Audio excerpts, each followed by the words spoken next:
আপনার ফুটবল খেলা দেখে প্রথমবারের মতো আমি সেদিনে আপনার প্রেমে পড়ে গিয়েছিলাম।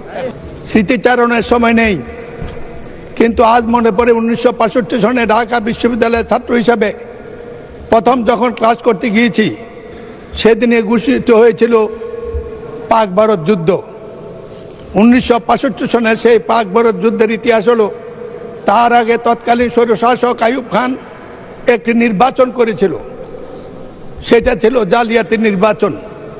সকল বিরোধী দল এবং তখনকার গঠিত Democratic action committee of Pakistan, যার পূর্ব পাকিস্তানের আহ্বায়ক ছিলেন জামাতের স্বপ্নদ্রষ্টা জামাত নেতা অধ্যাপক গোলাম আজম, মাননীয় স্পিকার, সেই যুদ্ধ ঘোষিত হওয়ার পরে বিশ্ববিদ্যালয় বন্ধ হওয়ার আগে ঢাকা মাঠে খেলা দেখতে গিয়েছিলাম। আপনি তখন ওয়ান্ডার্স ক্লাবের খেলোয়াড়।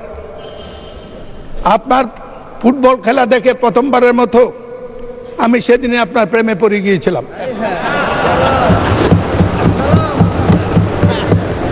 এই দেশটা যদি বাংলাদেশ বা পাকিস্তান না হতো, আপনার জন্ম যদি ইউরোপে হতো, তা আপনার তুলনা হতো আজকে পেলে এবং এই পর্যায়ের খেলোয়াড়ের সাথে। আপনি রাজনীতি ছিলেন না।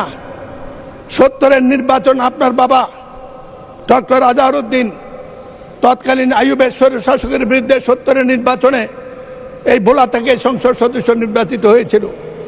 73-এর নির্বাচন আপনি তখন সেনাবাহিনীতে আপনার এই মরহুম আব্বাকে সেদিন নাজেহাল করেছিল। তখনই রাজনীতিতে আপনার আকাঙ্ক্ষা ঘু করে